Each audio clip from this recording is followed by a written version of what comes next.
Заметили проблему? Хотите помочь другим? Зафиксируйте нарушение, отправьте на городской портал OneClick Якутск и следите за устранением. Сервис мониторинг проблем – удобный инструмент для улучшения жизни в городе. За 5 лет решено более 5000 вопросов. В один клик.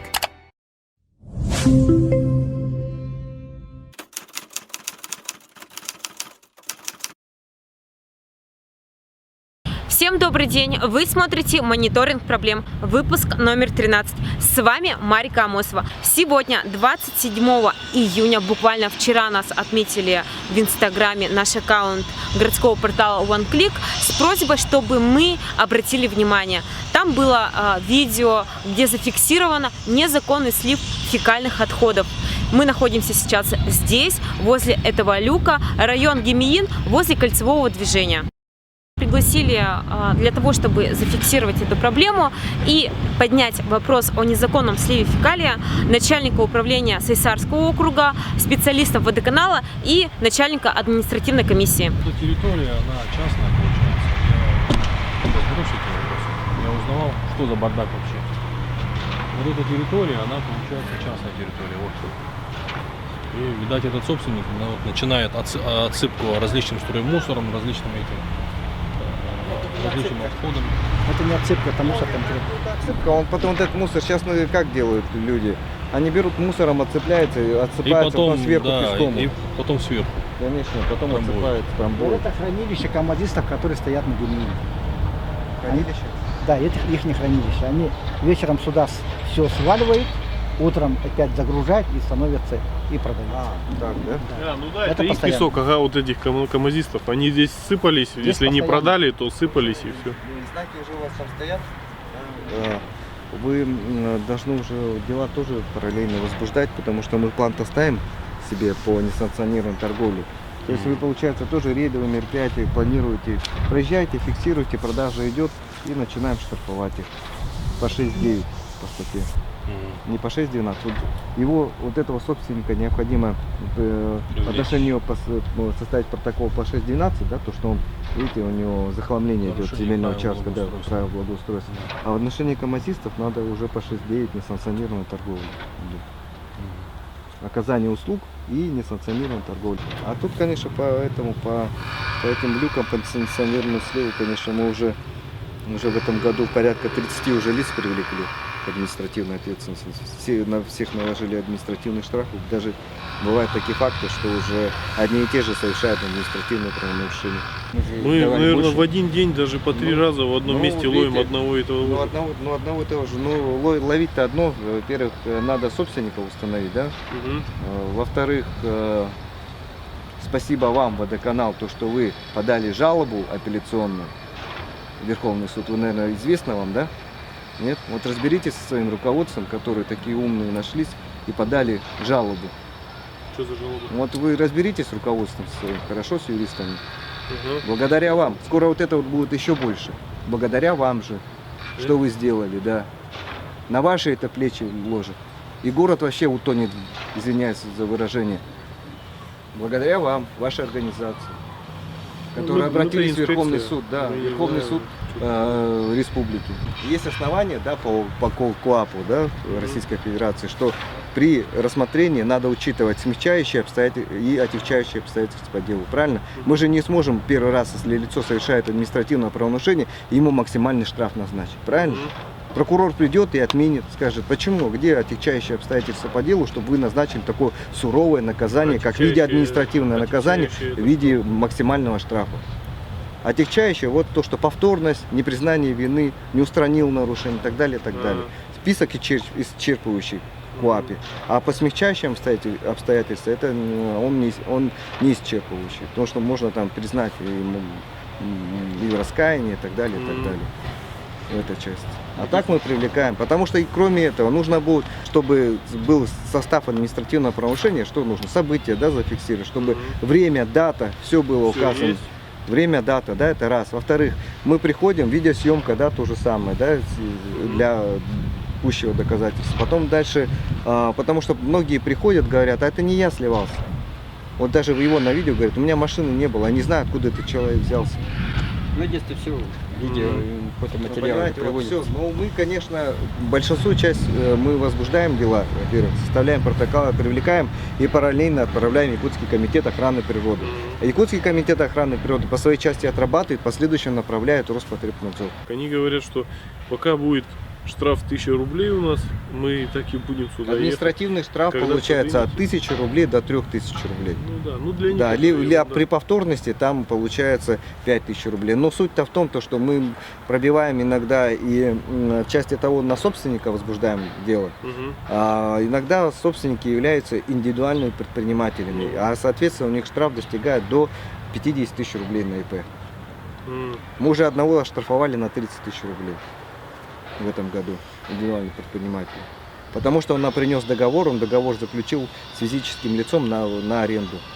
Ну, у него там несколько машин, грубо говоря. И он Ну, занимается там вот много этими их каких-то, да. перевозкой вот этих вот по откачке воды. А бетонные плиты почему не Нанимайте своих А специалистов, они да, пусть оттаскивают. рассчитывают. Они же Мы на КамАЗах засыпали, мы прицепили тросом и бетонные оттащили, и эти всё. сваи ставят, они все оттаскивают, откапывают обратно. Мы заваривали люки, мы заваривали ревизии, все они открывают, ревизию снова разваривают. У них все при этом есть и болгарки, и все это. Буквально 2 часов не проходит, как они все обратно вскрывают. Да, у них. Мы каждый день Они практически не боятся ездим. Здесь 2 раза завалили. законом. Здесь вот особо беда-то их не еще наказывают. такая вот, вот это Вечером вот, 9 завалили, утром чтобы все засыпается. знали, когда они не сливаются фекальными машинами вот, в канализационные колодцы, это приводит к тому, что вся самотечная линия канализации, вот этот, допустим, участок, мы непосредственно здесь находимся, она встает, она начинает засорение, заиливание, и потом в результате идут изливы на поверхность. Да? Вот, ну, настоящее Потом вы нас понятно, да, понятно. вызываете на комиссию, на Да. Роспотребнадзор, на нас и вот тому так далее. Тут надо подходить комплексно. И также нашим горожанам, да, которым надо внимательно, бдительным, чтобы вы сразу фиксируете Скоро видеосъемку. уже бошка оторвет, Они точно. рискуют, потому что они могут Вот получить. конкретно монтировкой можно получить. Вы не надо там ссориться. Номера все сзади полностью грязью засыпаны. Обязательно, 100%. Они Сзади специально залепляют их. ни один номер не чистый, их не зафиксируешь. вот Давайте так. делаем так. А если подходить оттуда, спереди, как вы говорите, они шланг выкинули, уже доказательств нет. Сели в машину и поехали. За подобные нарушения по несанкционированному сливу в колодце, как в данное время сейчас на территории города происходит, административная комиссия уже принимается административные меры в виде административных штрафов, где за данное нарушение предусмотрен административный штраф до 500 тысяч рублей. По итогам выездной встречи управа Сосянского округа будет принимать непосредственное участие по выявлению недобросовестных водителей фекала, которые сливают на колодцы, для того, чтобы их привлекать к административной ответственности. Работы много, работа сложная, но тем не менее она будет вестись целенаправленно и постоянно. Мы сюда будем выезжать и фиксировать, и, как обычно, все материалы будем давать в административную комиссию. И вот в округу, вот как бы сказано, и оттуда уже будут все эти действия производиться. Но смысл заключается в том, что я здесь уже 2 года со своей собачкой гуляю, и не можем здесь возле остановки пройти на Гемине. Такая вонь, что аж глаза вырезает. И на сквере матери то же самое. А потом, проходя мимо, я думал, фекальщики подъезжают, но думаю, наверное, канализация не справляется, они выкачивают. И решил один раз просто подойти, посмотреть, что они делают. Они, кажется, сливают. И вот 2 месяца я пытаюсь с ними поговорить. Это бесполезно, до них не доходит. Поэтому я вот на прошлой неделе выложил в Инстаграм. Ну, половина более-менее порядочных, которые что-то соображают, можно сказать, отсюда уехали. Ну, еще есть машин 15, которые постоянно приезжают. Но сегодня водоканал вот обещали, что поставят камеры на все точки, 4 точки здесь на Гемине, говорят, есть.